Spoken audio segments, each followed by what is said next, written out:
Welcome to my channel Kathavadati. कहानी अच्छी लगे तो like subscribe share and comment जरूर करें। जब मैं अस्पताल के अंदर प्रवेश कर रहा था तो मेरी नजर वेटिंग रूम में बैठे कई लोगों पर पड़ी, लेकिन एक बूढ़े दंपति पर जाकर रुक गई। बूढ़ा और बूढ़ी दोनों आपस में कुछ बातें कर रहे थे। बूढ़ा अपने हाथों में पीठ पीछे कुछ पेपर बूढ़ी से छुपाने का प्रयत्न कर रहा था। बूढ़ी उन पेपर को बूढ़े से छीनने की कोशिश कर रही थी। बूढ़ी की आंखों में थोड़ी सी शरारत थी, वहीं तकरीबन बूढ़ा रोने को था और उसकी आंखों में आंसू साफ दिख रहे थे। बूढ़ा बोला, इन पेपर्स में कुछ भी नहीं है, खामखा क्यों इनके पीछे पड़ी हो? बूढ़ी ने जवाब दिया, आज तक कभी कोई बात मुझसे छुपा पाए हो मास्टर साहब? वैसे भी एक शिक्षक को झूठ नहीं बोलना चाहिए। तो दिखाओ मुझे पेपर्स। बूढ़ा फूट फूट कर रोने लगा और बोला, नर्मदा, कैंसर है तुम्हें? 1 महीने बाद इस दुनिया में अकेला छोड़कर मुझे चली जाओगी।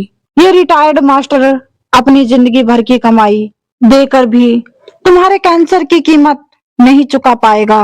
बूढ़ा अपना सिर पीटते हुए बोला, तुम्हारे कैंसर की कीमत इस बूढ़े रिटायर मास्टर की औकात से कई गुना बड़ी है नर्मदा। बूढ़ी अपने पति के आंसू पोंछते हुए बोली, तुम्हारी औकात बहुत बड़ी है मास्टर साहब। मुझसे पूछो, जीवन में तुमने मुझे क्या कुछ नहीं दिया। मेरी हर ख्वाहिश पूरी की है और ये डॉक्टर तो कुछ भी कहते हैं। देखना, मैं इतनी जल्दी मरने वाली नहीं हूँ। कैंसर के असहनीय दुख से गुजर रही बूढ़ी अपने पति के दर्द को कम करने की कोशिश कर रही थी। वह अपने पति को गले से लगाकर कह रही थी कि अभी तो मत रोइए, अभी तो मैं जिंदा हूं ना। मैंने अपनी आंखों के सामने सैकड़ों मरीजों को देखा है, कईयों ने मेरे सामने दम तोड़ा है। उनका दर्द मैं समझ सकता था, लेकिन कभी उनके लिए मेरी आंखों से आंसू नहीं निकले। लेकिन इस बूढ़े दंपति का दर्द मेरी आंखों से भी आंसू बनकर बह निकला। इससे पहले कि मैं इस दंपति के पास जाकर उनको हमदर्दी के 2 बोल बोल पाता और उनका हौसला बढ़ा पाता, डॉक्टर विनायक उनके पास पहुंच गए। शायद वह भी मेरी तरह ही चुपके चुपके उनकी बातें सुन रहे थे। डॉक्टर विनायक उनके पास जाकर बोले, देखिए माँ जी, जीवन और मृत्यु का फैसला तो भगवान ही करते हैं। हम डॉक्टर्स भी सिर्फ कोशिश ही कर सकते हैं और मैं पूरी कोशिश करूंगा कि आपको इस बीमारी से अलग कर सकूं। तब बूढ़े ने हिचकिचाते हुए कहा, लेकिन इसका इलाज तो।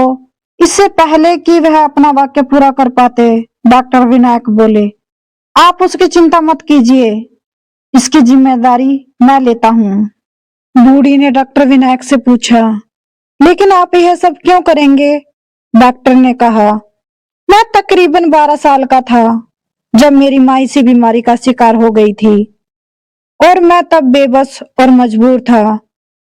उन्हें बचाने के लिए मैं कुछ न कर सका। तभी मैंने ठान लिया था कि मैं डॉक्टर बनूंगा और इस बीमारी से हमेशा लड़ता रहूंगा। अगर मैं आपको इस बीमारी से निजात दिला सका तो मैं समझूंगा कि मेरी माँ आपके रूप में कुछ और साल इस धरती पर जिंदा रह पाई। मुझे नहीं पता डॉक्टर विनायक उस बूढ़ी के कैंसर का इलाज करके हरा पाए या नहीं, लेकिन उस दिन मैंने दोनों बूढ़े दंपति की आंखों में देखा था।